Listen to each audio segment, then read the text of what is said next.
Welcome to CUGH's ongoing leadership series. I'm Keith Martin, the Executive Director of the Consortium of Universities for Global Health here in a chilly Washington, D.C. Drugs, their discovery, use, access, production, and misuse are challenges that affect every country around the world and across all sectors. It's pervasive, and there are incredible opportunities to deal with all of these challenges.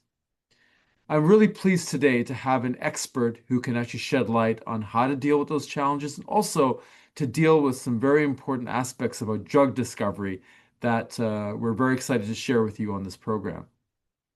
Dr. Rahul Gupta was the U.S. Drug Czar, the former director of the Office of National Drug Control Policy in the White House from 2021 to 2025. He is a board-certified internist, but the course and arc of his life is fascinating.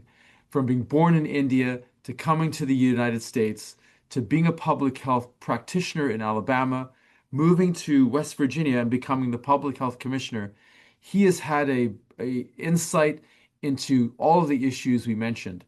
Currently, he is the president of GATC Health, a biotechnology company that's doing really innovative work in discovery. So this is going to be very exciting. Dr. Gupta, welcome to the Leadership Series. Thank you for having me to this important series. Really appreciative of it, Kate. Great. Rahul, so I think, as I said in the beginning, the arc of your story is fascinating. Being born in India, coming to the U.S. Tell us a little bit about how you started off in Alabama and why you chose to get into public health. Well, thank you for that. Being the elder son of public servant as parents, both of them, it was important for me to consider the greater good in both in going pursuing medical degree, but also further in life. Part of that was understanding beyond the training what it's really like to be on the ground. So when my first job was being a primary care physician in one of the most rural areas of the country in Alabama, it allowed me in a very small town to not only run a practice in a what we call single wide trailer on highway in the middle of the highway in a town, rural town, but then graduate to double wide trailer as my practice as we got more patients.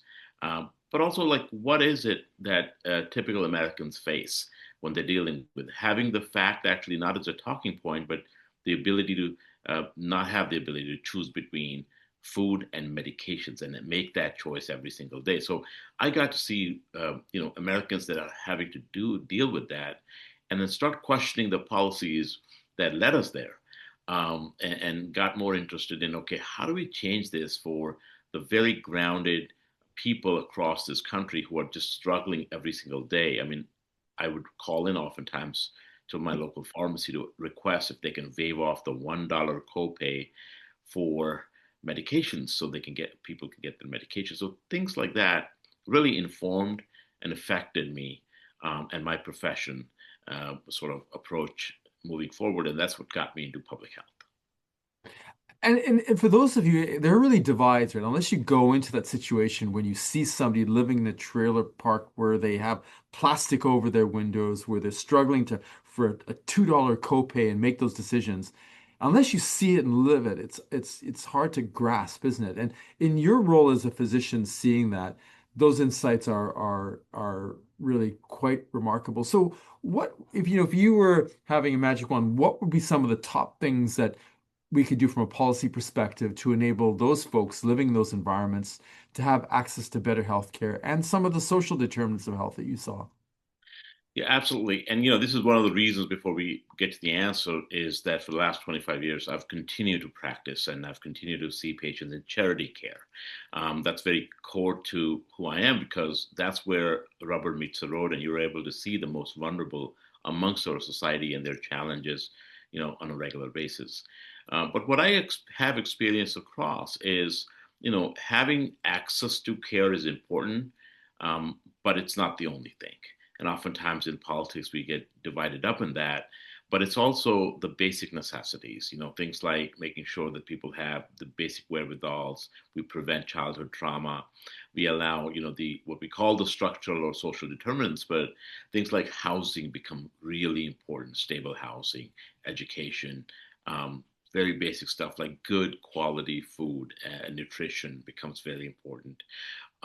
Not just food stamps, but actually ability to get high quality food. So these things, because I think about it this way: if someone goes to a doctor's office, once every 3 months for 15 minutes, that's about an hour a year. What about the 364 days and 23 hours? Where do they spend that? And that's the area where we should be focused on improving in order to improve people's lives, not just the healthcare model, but also actually the lifestyle model. And that's where I think a lot of work needs to get done across the United States, but across the world as well, to make sure that we have a true impact from a healthcare standpoint by improving the lives of people. How can, as you quite aptly mentioned, it requires cooperation, collaboration across different departments. And that's a pervasive challenge in government. I'm sure it was an ongoing headache for you as a health commissioner. But if you had to fast track forward in an advice to governors, what would you say to them in terms of some low-hanging fruit that they could deploy to be able to deal with those challenges and make things look functional and better for Yeah. those folks? I think that's a great question, Keith. And having worked at a local health official, state commissioner, and as a federal health official, and then in private sector and academia, has allowed me to have that look, sort of the broad view. And one of the things, one of the like policy changes that I really liked and I'm a big fan of is post 9/11. There's a lot of money that came from federal governments, for example, in a law from CDC, but there's a critical underreported sort of requirement of that.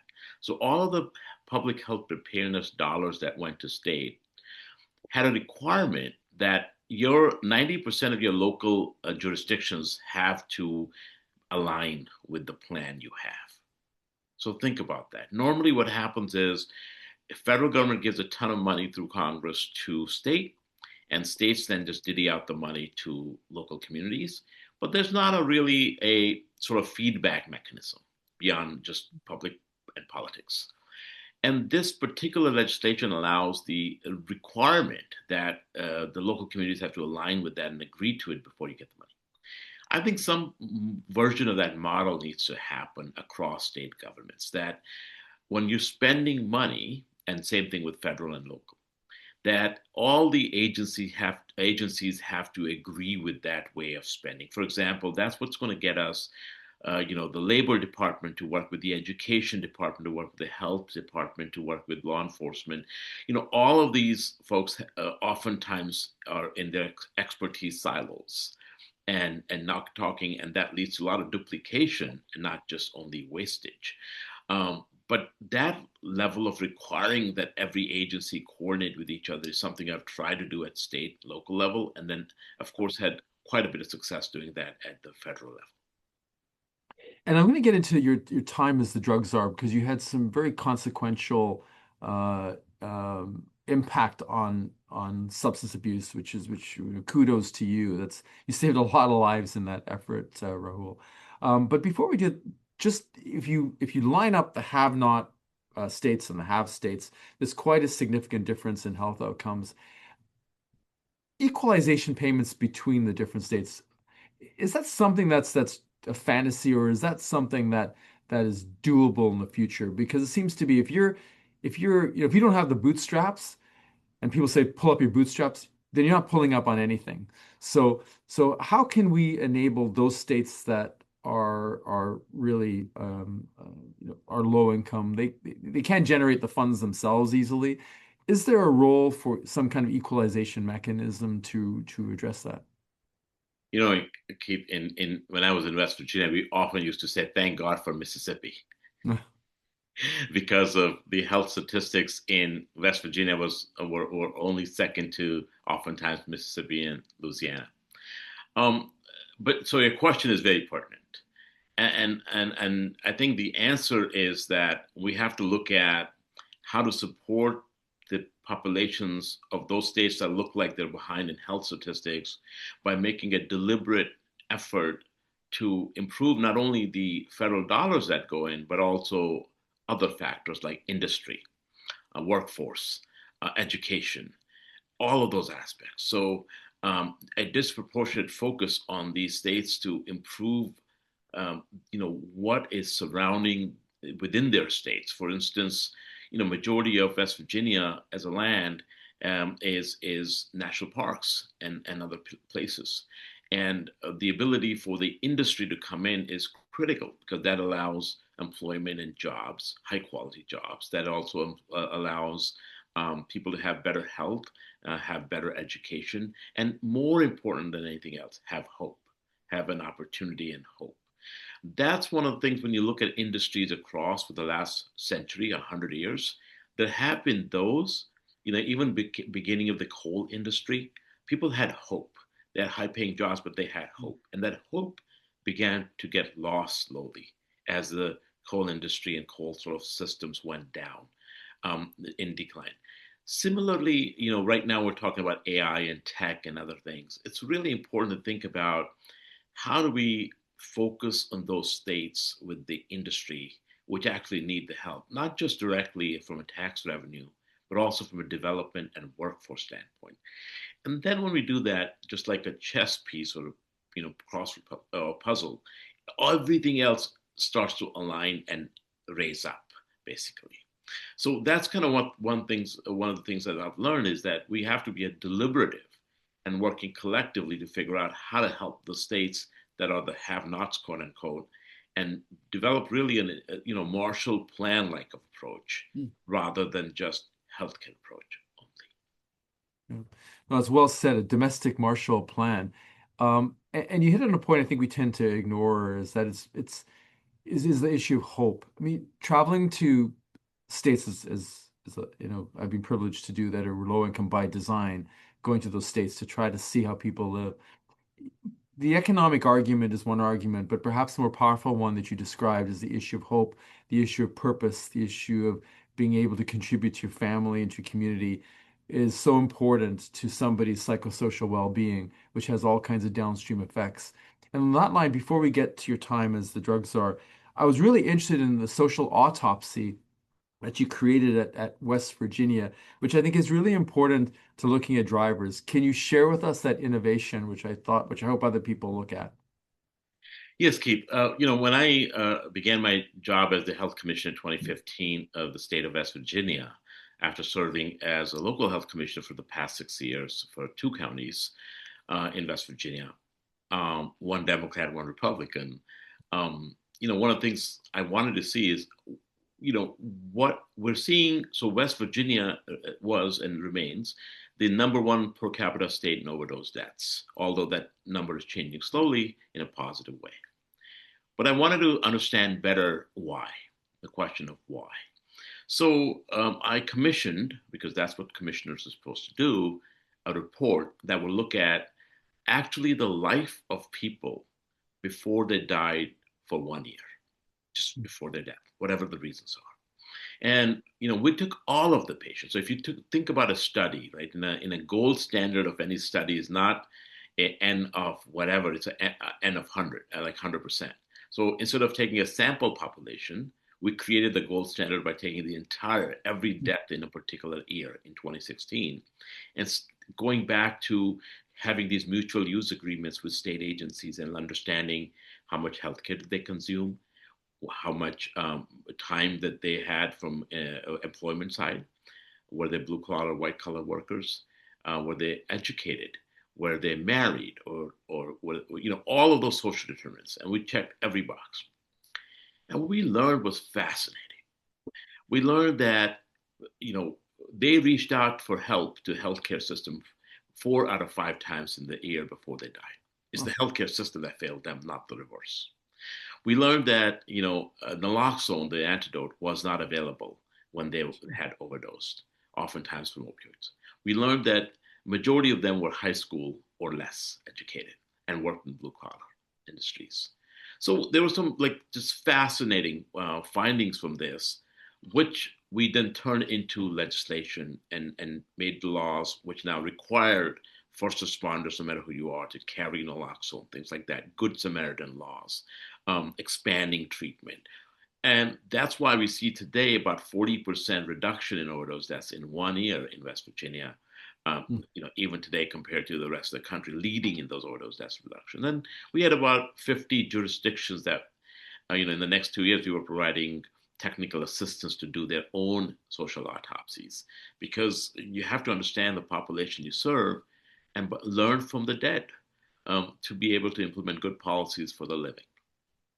I hope other states actually take that a leaf out of what you did, Rahul, in West Virginia, because I thought that was really fascinating and consequential, getting to the root and the heart of the problem, identifying what some of the drivers were. But on that line, can you share with us just a few of the drivers that you saw that were some commonality amongst those who had overdosed? Because a lot of people like to moralize about people, but this is not a moral question. It's a social tragedy. Yeah, no, Keith, I think it's a really good sort of approach to think about because first we saw that oftentimes when people are, stigma is a big deal, for example. When people are have an overdose, they will go to an emergency room and they will, what I call, treat them and street them. So they will be treated and then will sent out.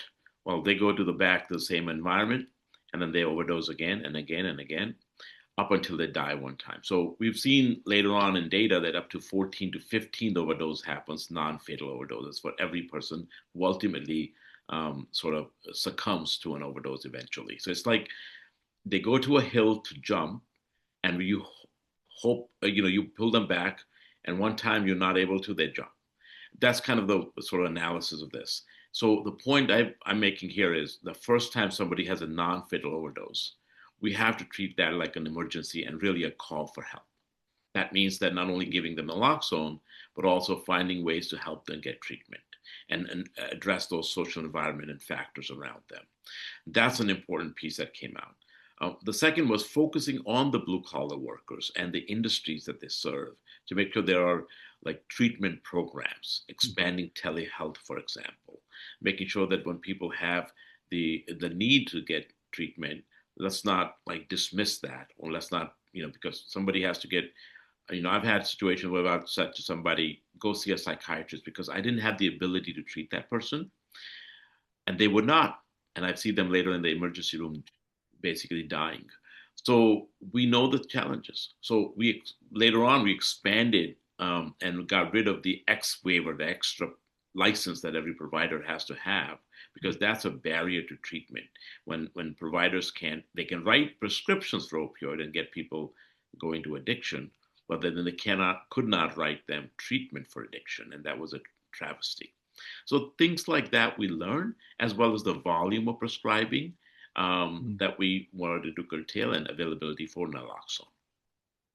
And leading into your time, no, thank you for that. That's very consequential. And as I said, I hope other states and jurisdictions around the world will take leaves out of this because it's life saving as you mentioned. And when you were heading the Office of National Drug Control Policy in the White House from 2021 to 2025, you led the massive reduction in overdoses in this country. Can you share with us what you did that enabled this to happen? Well, Keith, first of all, I'll say that this has been a team effort. So, when the president appointed me as the first physician ever in the White House to serve in this role, um, you know, uh, the challenge that he really put forward in front of me was like, this has never been done. We are at a tipping point with crossing over 100,000 people dying a year, and we need some really expert sort of approach to this so we can have sustained improvements and historic. So we took that charge and we took that as a challenge. And we created the President's National Drug Control Strategy. One of the things that this office does is it has the budget authority of about $44 billion across 19 federal agencies. But rather than taking the strategy and putting it on a shelf, we wanted the strategy of President's strategy to be a real living active document. So we began with this notion of if we need to significantly increase the amount of naloxone that's available, which is an antidote for overdose, because 4 out of 5 people were dying from fentanyl and opioids. So it's an opioid or antagonist. So we need to just really have flooding of that.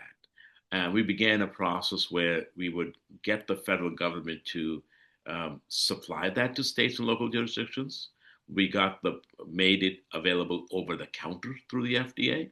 The price went down from $120 for a 2 pack to about $23 for a 2 pack, and majority of people got it for free of cost. Um, we have had it available in like malls and schools and transit systems. So, removing the stigma, this became like your AED device that you often see on the walls of anywhere you go, because this is also an emergency. Second, expanded treatment. So make sure that we don't have artificial barriers like the X waiver license requirement. We work with Congress and to remove that, and really made telehealth available to anybody. So if you're at work, you need help, you need an appointment, you can get 30 minutes break, go into room, get your treatment.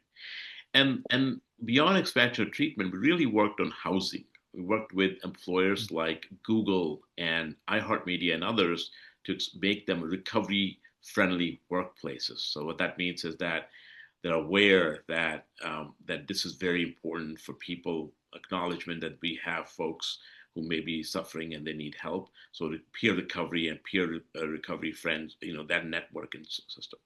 So you have to work through the whole thing system from emergency engagement to treatment to lifelong recovery services to making sure that you're working across the sectors with housing and urban development and labor and law enforcement. Now, at the same time, we were focused on the demand side. We worked very closely. The president had an agreement with President Xi of China to reduce the flow of fentanyl, which has now been demonstrated in scientific publications, peer reviewed, that action solely had a significant impact of reducing the amount of fentanyl that's coming into the country. We worked with Mexico. I, personally went and met with the president of Mexico and Colombia and Ecuador, and the prime ministers of India and other national leaders to actually work on bilateral and multilateral agreements.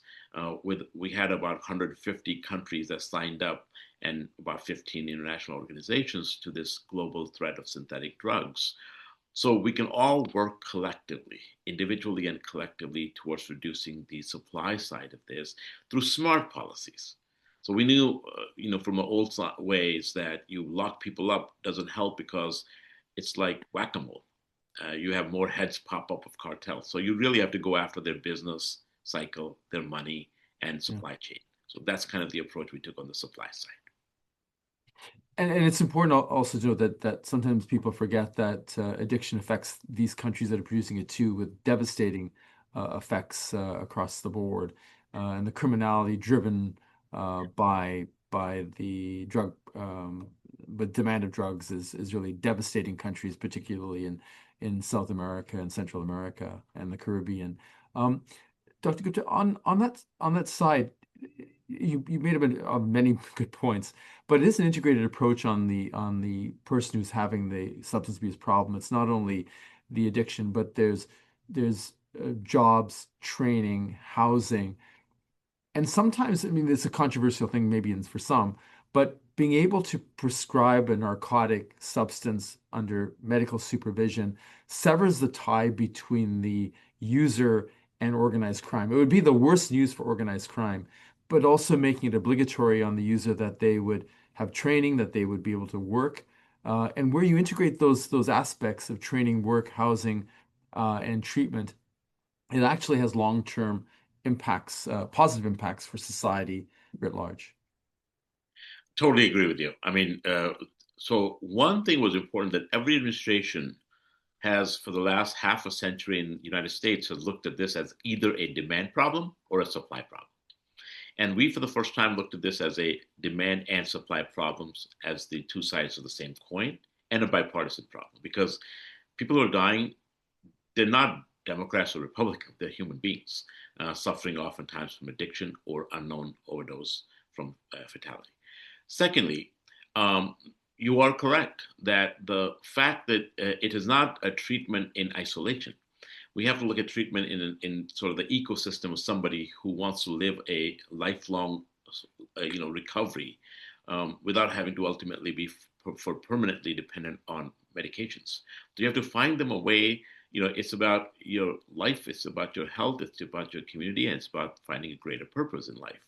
So when we work on those things, it does help addressing our domestic demand side helps a lot to reduce the supply side and blunt that work. So they work in complement. It's unfortunate that for the last, like I said, so many decades, administrations often focus on one or the other. But I believe we can walk and chew gum at the same time. Yeah, and we have to do both, don't we? And there's a strong, it's so frustrating, isn't it, to see that there are powerful factual evidence that shows that doing what we just spoke about would not only save lives, but reduce criminality, reduce costs. There's just and it would really be the worst news for organized crime because we'd be crushing their demand side on the equation. But I want to just shift because we're getting closer to the end, and I really want to talk about your role as the president of GATC Health because you've developed two really fascinating platforms and technologies, techniques that could revolutionize drug discovery. So can you tell us a little bit about what GATC does and about those two platforms, Rahul? Well, thank you, Keith. So GATC Health is a AI tech bio company. What we do is basically broadly two or three things. So first, we do AI in silico drug molecule discovery. So this allows us to discover molecules much more rapid and much more in a certain way than has been ever possible. And I'll give you an example. But second part is validation. We have the ability now to be able to validate any molecule to see the likelihood of success. So, for instance, 90% of drug molecules that ever get discovered never make it into humans. Part for that reason either for safety, efficacy, or off-target side effects. Now, we're able to do that all in silico ahead of time within a matter of days and weeks tell you so that you can work to find out what the right system and fix for that drug molecule is, and can it be tweaked, and save in the process tens of years and hundreds of millions of dollars. And lastly, we're providing sort of the economic models for biotech companies. So oftentimes biotech industry, they may have two or three or four molecules in pipeline, but the first one fails because I mentioned 90% would fail. And so they would go bankrupt. This is the model where we have partnered with Lloyd's of London MCI conglomerate to be able to provide insurance against the debt that they take on with us underwriting the proposition. So if they're borrowing money to run clinical trials and they successfully go through the application procedure, that's much more than just underwriting from our end. We're able to evaluate the molecule to observe its success and predict that. And they're able to then be able to conduct that trial without having to worry about going bankrupt and prioritize their sort of molecules in that sense and be able to get more people to invest because they're successful. But going back to the drug discovery piece, our platform, the Operon, which is the third generation platform, highly developed platform that is able to now look at any disease with getting multiomics data. So it's not just genomics, it's all kinds of data, human data actually, and be able to then look at the targets and develop molecules in response. So it's able to evaluate the targets, it's able to synthesize a response to those targets, and then it's able to test the response. And that's been synthesized. So it does all three things at the same time or in sequence. We've actually developed about 13 to 14 molecules in that way so far.